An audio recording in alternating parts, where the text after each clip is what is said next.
Capítulo 138, penúltimo capítulo, Isayama, o que você tá fazendo? E digo mais, gente, Shingeki, ele só não tá numa posição mais alta porque eu tenho muito medo do final de Shingeki. Tô acompanhando o mangá, né, como vocês sabem, sempre tem review aqui. E assim, gente, o medo de Shingeki ser ruim no final, tipo Naruto, assim, mais ou menos. Alguns homens não procuram nada lógico, como dinheiro. Eles não são compráveis, ameaçáveis, razoáveis ou negociáveis. Alguns homens só querem ver o circo pegar fogo. Eu queria chegar aqui hoje e dizer que eu tava errada, que o Isayama, ele surpreendeu no final da obra, que eu enxerguei o Isayama novamente em Shingeki no Kyojin. Só que, não foi isso que aconteceu e os meus piores temores se confirmaram. Por quê? No final das contas, gente, eu não gostei do final de Shingeki no Kyojin.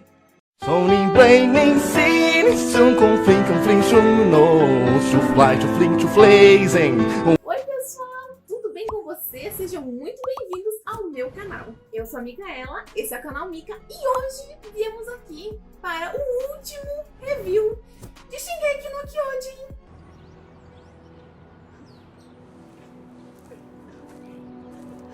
Eu já vinha falando, né, gente, alguns capítulos, né, que eu não sentia mais o Isayama na trama, que eu não tava mais vendo a essência de Shingeki no enredo, e os meus temores foram sendo confirmados cada vez mais, até chegar esse final que... Ai, meu Deus do céu.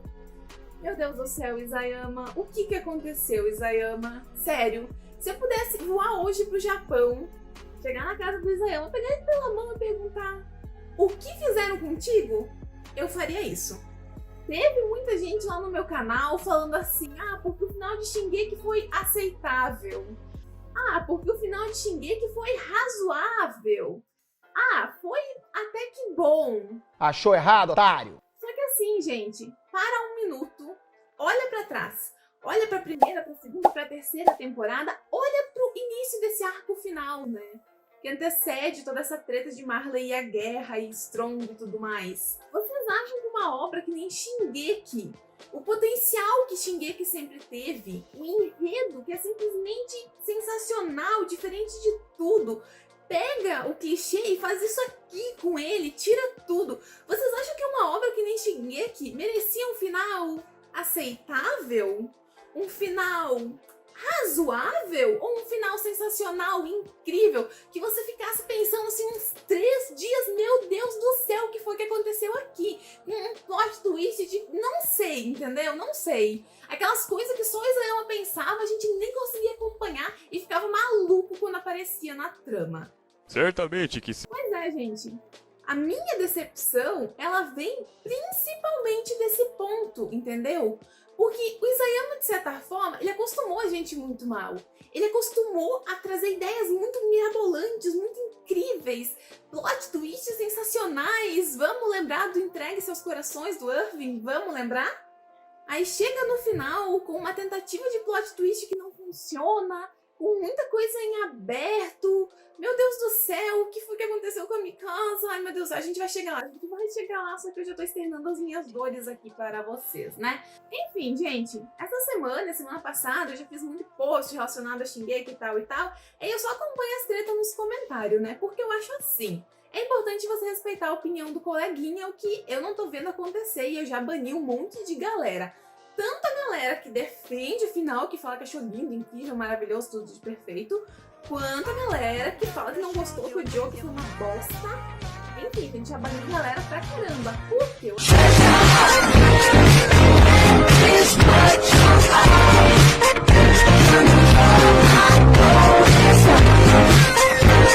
Então assim, se você gostou do final, já saiba que a minha opinião em relação vai ser negativa. Então você continua no vídeo pra passar ódio por conta e risco.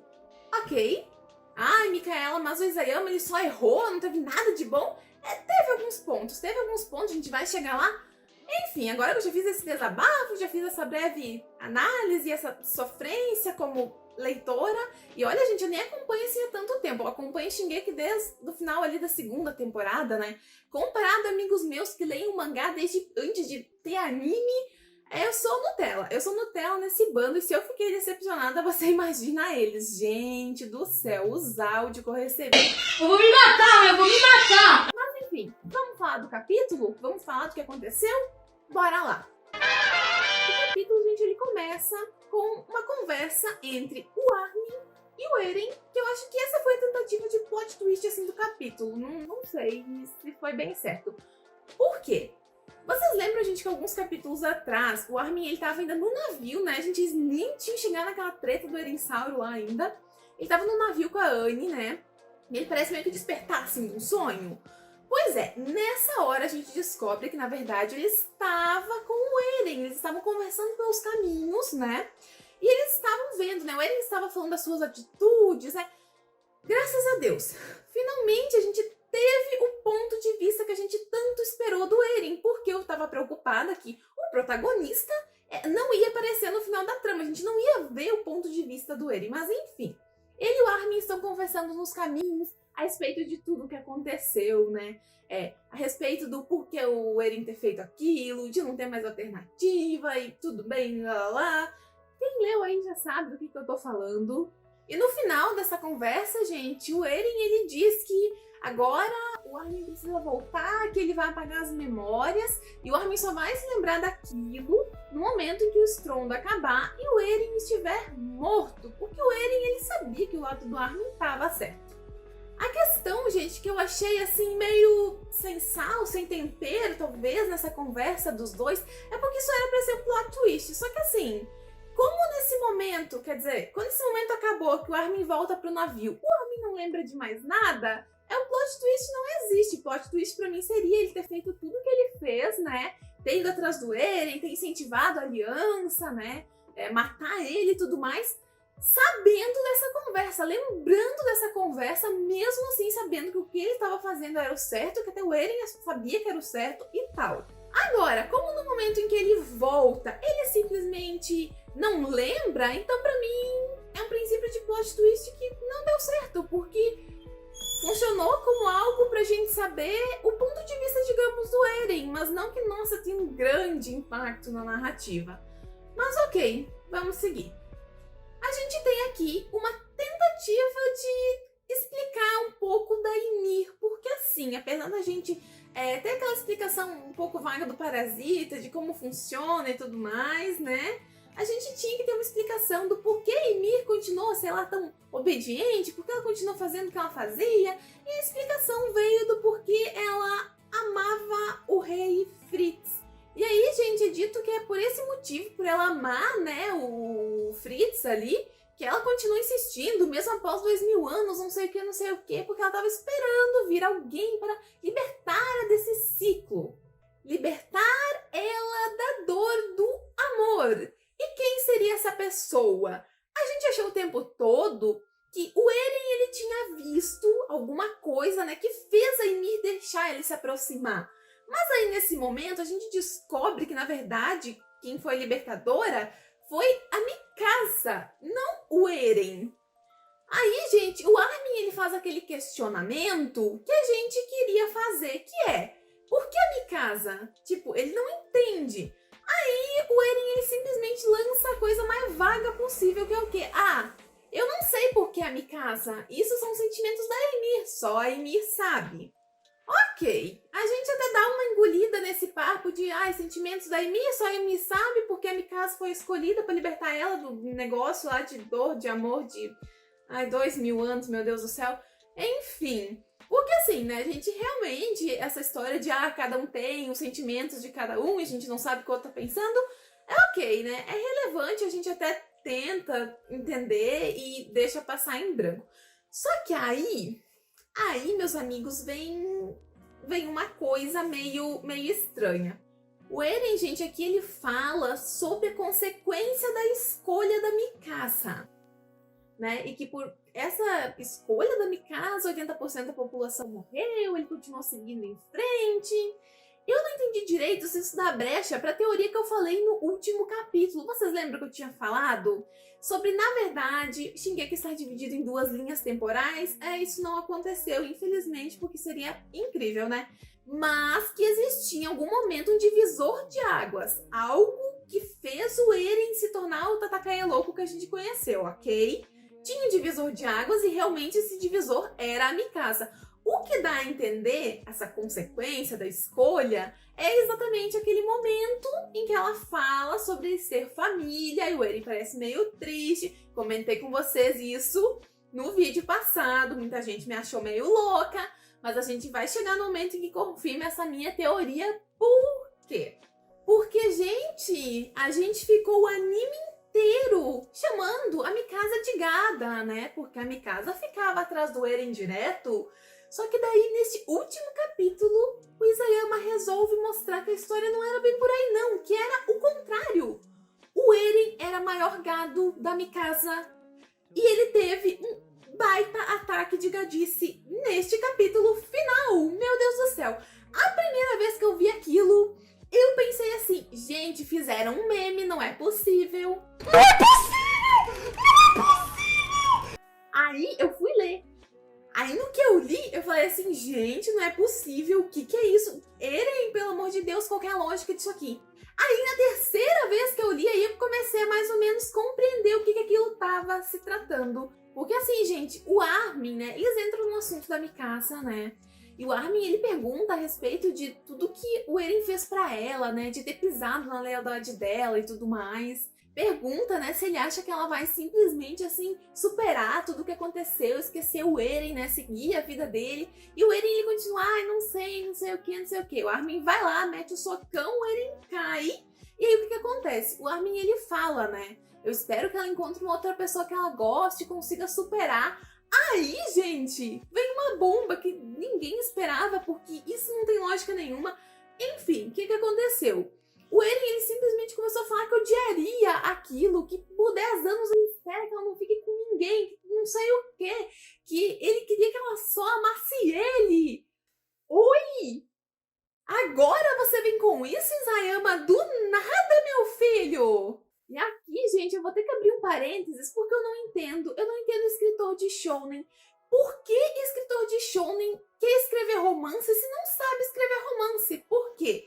A obra inteira ele teve chance de desenvolver a Mikasa com o Eren. Ele não fez isso. Aí ele deixa pro último capítulo.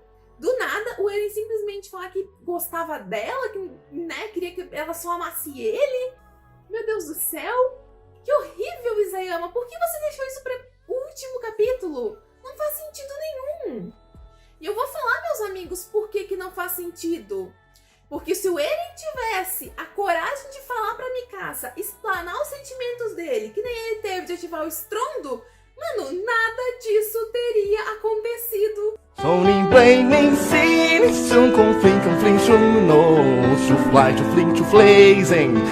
E olha, eu vou falar pra vocês, não precisaria de 2 investidas do Eren assim meio, oi, eu quero ficar contigo, pra Mikasa cair e acabar com toda essa caralha, né? Então ele simplesmente ter esse ataque e falar que não quer a Mikasa com outro, não sei o que, não sei o que. Gente, não fez sentido nenhum. Isso me irrita! Isso me deixa nervoso. Nesse momento, Isayama deveria ter sido um pouco mais sensato e falado, né, alguma coisa mais incentivadora, tipo, eu quero que ela seja feliz porque ela ficou correndo atrás de mim todo esse tempo, eu não dei bola pros sentimentos dela, então agora eu quero que ela seja feliz. Porém não, né, ele prefere botar o Eren sendo egoísta. Só que aí, meus amigos, calma, porque eu vi esse ataque de gadice e eu falei assim, isso não tá fazendo sentido nenhum, meu Deus do céu. Essa parte do relacionamento, tá, não faz muito sentido. Agora, o Eren ter um ataque e ser egoísta e começar a gritar e descontrolado, isso não lembra vocês de uma outra coisa? Talvez um Eren do início do anime? Pois é, eu acho que apesar disso ter sido muito desnecessário, as frases desnecessárias pra caramba, enfim, né, apesar desse ataque ter sido muito desnecessário, existe uma lógica e existe uma conexão com o Eren do início do anime, com o Eren de antes do estrondo, com o Eren desequilibrado que a gente tava acostumado, entendeu? Só que tinha maneiras melhor dele expressar isso, né, Isayama? Ai, meu filho, tinha sim. Aí, gente, finalizando isso aqui, né, o Armin, ele agradece o Eren por ter se tornado, né, aquele demônio que vai salvar todo mundo e tal. Ai, meu Deus do céu. Enfim, essa parte até que eu achei meio bonitinha, mas não foi algo que me tocou, assim, profundamente, de me deixar em estado de choro e colapso e nostalgia. Não. Simplesmente eu achei, legal, despedida de amigos ali. Legal! Bem louco! Resumão, gente, dessa primeira parte ali, que é essa conversa do Eren com o Armin, a única coisa que eu fiquei muito feliz foi pelo fato do quê? O Eren nunca foi o pai chupa.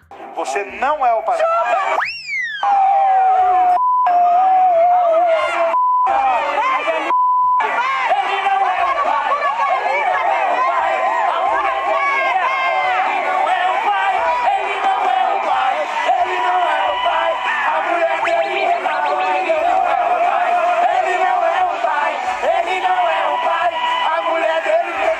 Porque todo mundo ficava falando que o Eren era sim o pai do filho da história, porque não tem como um fazendeiro aparecer do nada, né? Um figurante, não sei o que, se casar com a rainha e ter filho. Isayama mostrou que é possível sim, e por isso eu fiquei muito feliz. Cara, eu fiquei feliz demais. Uhul! Aí, galera, a gente volta pra trama que tava acontecendo, volta lá pro lugar do estrondo e tudo mais, né? Aí tem o Armin acordando já na forma humana, né? E temos a Mikasa vindo ao seu encontro com a cabeça do Eren na mão. É meio estranha essa parte também, mas, né, de tudo que aconteceu até agora, a gente só é fichinha. E aí, gente, acontece uma coisa que me decepcionou. Meu Deus do céu. Essa parte, cara, meu Deus. Por quê? Se vocês bem se lembram, né, o capítulo anterior eu até falei assim, foi o momento do capítulo em que eu lacrimejei, que foi o quê? O Jean e o Cone ali morrerem, né? Porque ele se transformou em titã, morreu, não tem como voltar atrás. Nesse momento a gente descobre que tem sim. Por quê? Como o titã fundador foi morto e aquele parasita lá desapareceu, o poder, né, dos titãs desapareceu do mundo junto com ele. E nesse momento, em vez dos titãs simplesmente desaparecerem e morrerem que nem aconteceu com aqueles 350 colossais, eles, na verdade, voltaram pra forma humana. Então, assim, a única parte que eu tinha achado boa do capítulo anterior, que me fez sentir assim, opa, isso é o Isayama na obra, que me fez dar uma lacrimejada, que me fez sentir, foi jogada por água abaixo, porque sim, todo mundo voltou, todo mundo simplesmente retornou. Ai, Mikaela, mas o que você queria que eles morressem? É óbvio, velho! Eu acho assim, gente, que faria muito mais sentido. Como o poder dos titãs sumiu do mundo, como o fundador foi morto, o Parasita também, que Parasita, né, gente, vamos combinar, ele apareceu, fez assim, oi, e sumiu de novo, né, enfim, vocês entenderam. Como toda essa treta sumiu, seria, acho que, mais interessante, então, todos os titãs que já estavam transformados sumirem também. Se o Isayama quisesse meter alguma desculpa ali pra manter, então, os titãs originais, digamos, esses aí voltaram a ser humano e tudo mais, Rainer ia ficar meio puto, mas, enfim, vocês entenderam, né?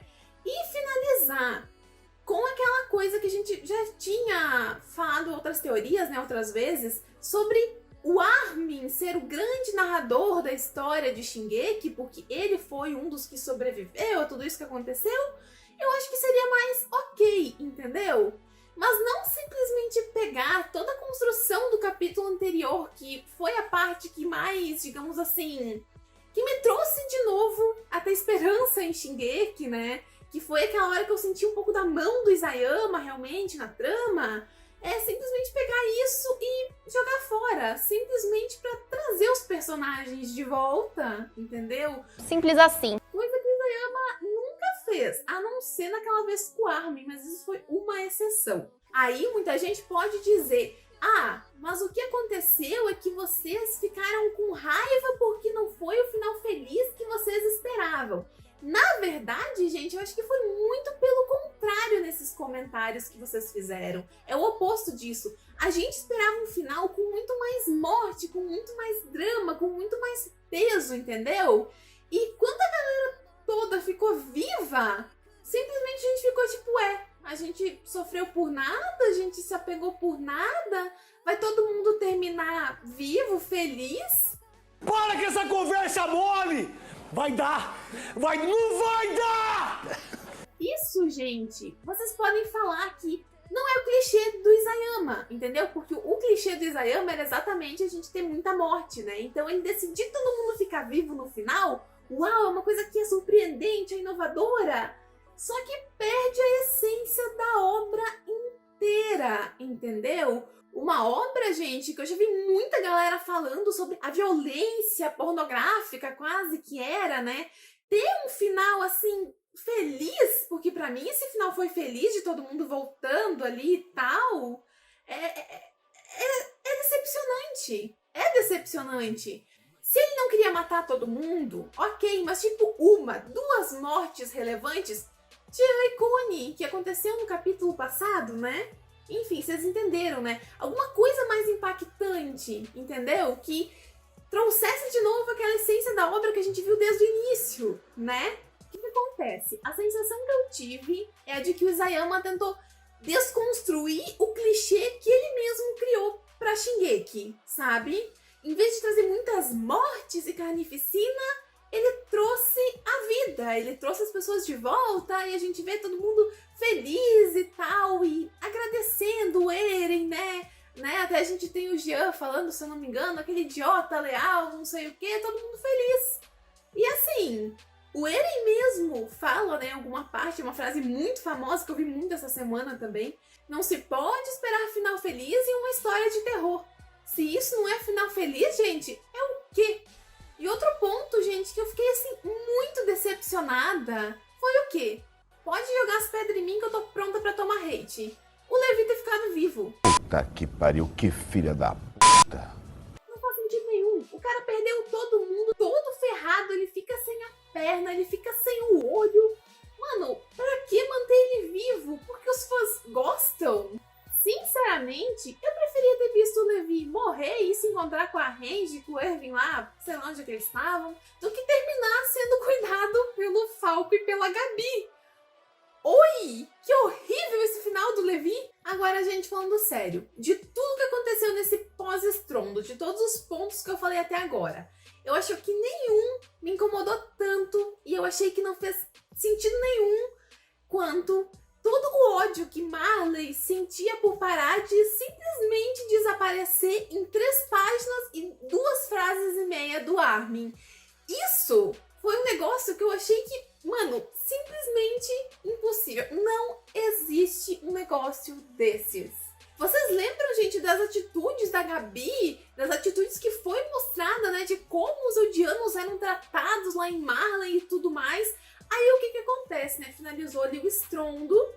Aí Marley já se volta contra os Eldianos de novo, né? Pedindo, mas vocês são humanos ou vocês são titãs? E assim, vocês têm como provar? Aí o Armin fala, né? Que se ao lado deles ainda tivesse o poder dos titãs, eles mostrariam, né? Mas que eles são humanos, né? Mesmo que eles apontem a arma pra eles. E aí ele finaliza: isso deve provar que somos humanos. Pelo amor de Deus, isso não fez sentido nenhum, porque em nenhum momento, né, os marlenianos, eles poderiam pensar assim: na verdade, eles estão escondendo o jogo, eles estão fingindo que a maldição acabou pra terminar o negócio aqui. Sério que em nenhum momento isso passou pela cabeça deles? E outra, por que eles acreditariam que eles não podiam mais se transformar em titã? Meu Deus do céu, isso não fez sentido nenhum. E quando daí ele questiona: mas quem é você? O Armin simplesmente fala: eu sou aquele que matou o titã de ataque. E aí pula 3 anos. Ou seja, um ciclo de ódio que durou ali 100 anos simplesmente acabou com 3, 4 frases trocadas. Meu Deus, isso sim foi horrível, foi péssimo, foi muito ruim. Nossa Senhora. Não é possível! E E aí, gente, a gente é jogado pra esse time skip, né? 3 anos se passaram e basicamente, gente, a única coisa que mudou é que agora a gente não tem mais titãs, né? É falado que essa foi a escolha do Eren, né? Deixar para eles um mundo sem titãs. Porém, gente, Eldia e os outros países do mundo continuam guerreando. Ou seja, todo o estrondo, tudo que aconteceu, não tornou Eldia um país livre. Tornou livre de titã. Agora, a liberdade de não ter que ficar lutando, de não ter que ficar com o inimigo, mano, essa situação só piorou, porque trouxe mais guerra. Esse é um ponto, gente, que eu acho que o Isayama, por incrível que pareça, ele acertou. Porque no mundo não é assim. A gente vive em guerra o tempo todo. Ela não acaba porque acontece um negócio aqui, um negócio lá. A guerra sempre continua, esse ciclo é infinito.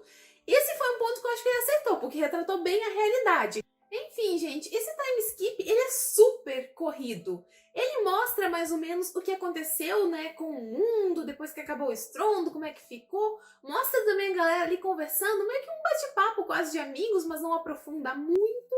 E agora sim, vem a decepção. Essa foi a minha decepção real, final, que eu não entendi o que Isayama tentou fazer, eu não entendi o porquê dele ter feito isso, meu Deus do céu, porque o que acontece, gente? Vocês lembram que eu falei do ataque de gadice do Eren lá pro Armin, né? Só que o que acontece? O Eren nessa parte, ele pediu pro Armin não contar pra Mikasa, né? Por quê? No capítulo anterior, se vocês bem lembram, né? Quando a Mikasa, ela teve aquela visão lá com o Eren e tal, né? O Eren diz pra esquecer ele e seguir a vida dela e seguir em frente e tudo mais. Então, assim, mesmo que ele tenha falado tudo aquilo pro Armin, eu tenho certeza que o Armin, quando recuperou as memórias, ele não contou nada pra Mikasa, né? Porque ele é o tipo de amigo que faz isso, e vocês sabem.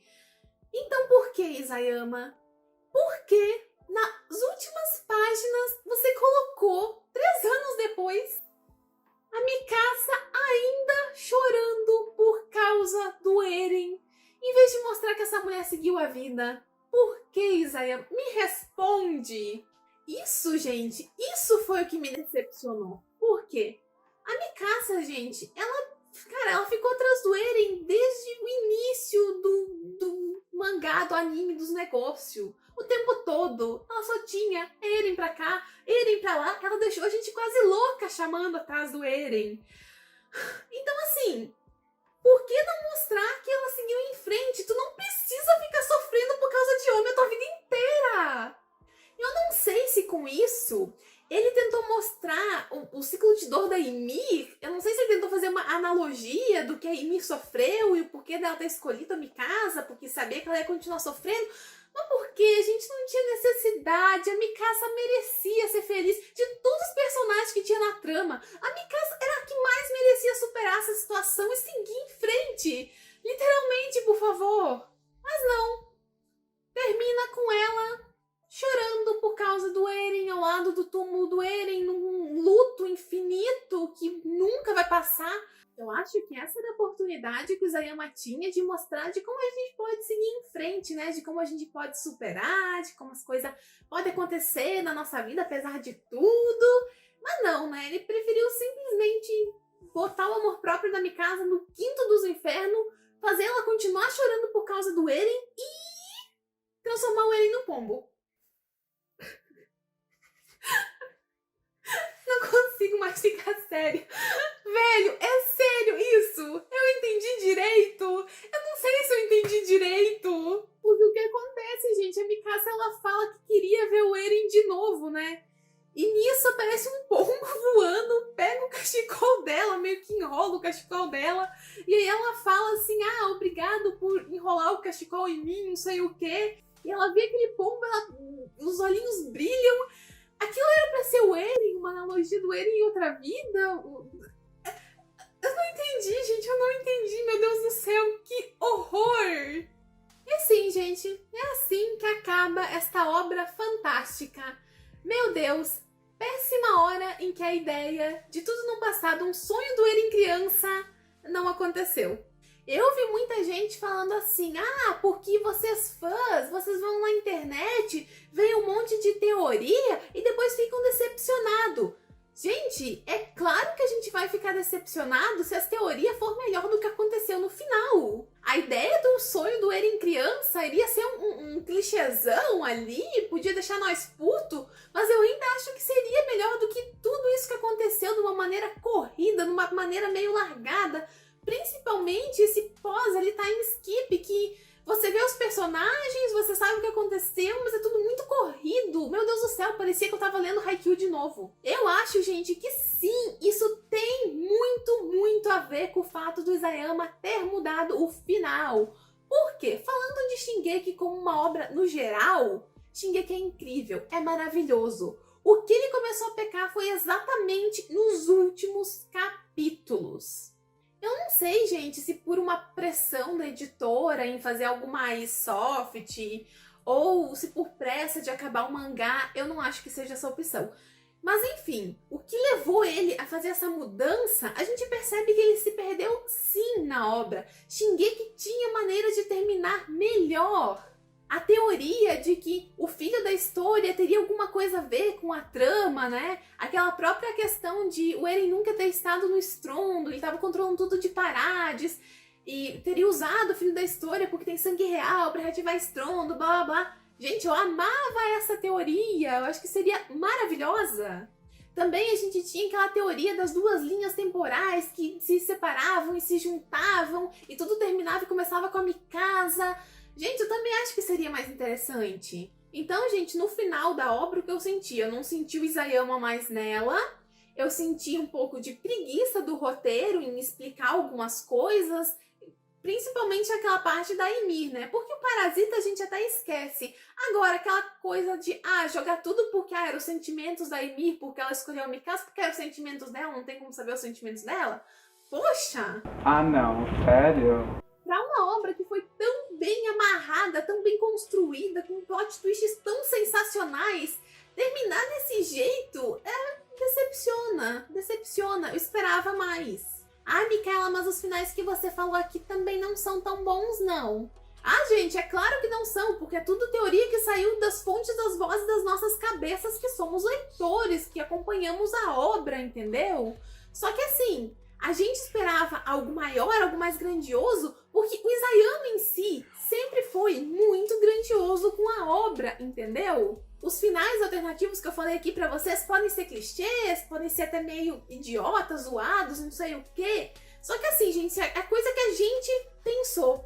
Só que uma grande questão, gente, até chegar nesse final de mangá, a gente não conseguia imaginar o que Isayama tava pensando. O grande diferencial de Shingeki era esse, entendeu? A gente não imaginava pra onde a trama tava indo, porque a gente sempre era surpreendido.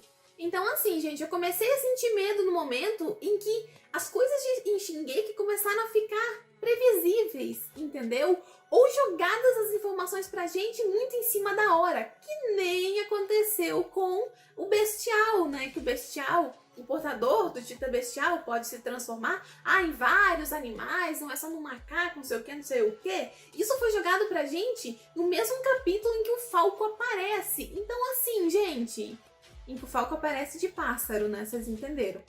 Então assim, gente, essas coisas, esses pequenos detalhes que antes a gente recebia informação, digamos, com antecedência, e depois quando vinha aquele plot twist de uma informação que a gente já tinha recebido, mas a gente não tinha, parece que, enxergado ainda. Desse momento em diante, gente, eu comecei a ter medo pelo final de Shingeki e as minhas expectativas, enfim, né, elas se cumpriram. O final, pra mim, foi ruim, eu não gostei. Enfim, gente, se você gostou do final, parabéns, porque eu não gostei, não. Agora, se você é como eu e não gostou do final, por gentileza também não seja idiota e babaca e irresponsável e sei lá mais o que eu posso te argumentar aqui, de ir assinar a petição pedindo pro Isayama mudar o final da obra. Meu Deus do céu, sim, isso aconteceu, meus amigos.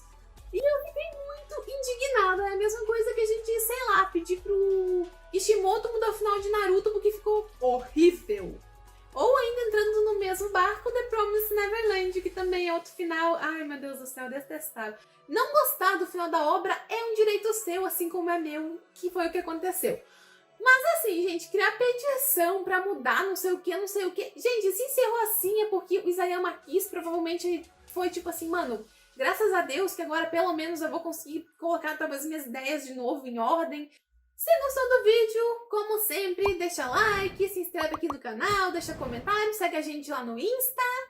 E se você não gostou, você que lute, porque eu falei no início do vídeo que a minha opinião não ia ser positiva. Obrigado, gente, a todo mundo que assistiu até aqui. Até o próximo. Tchau, tchau.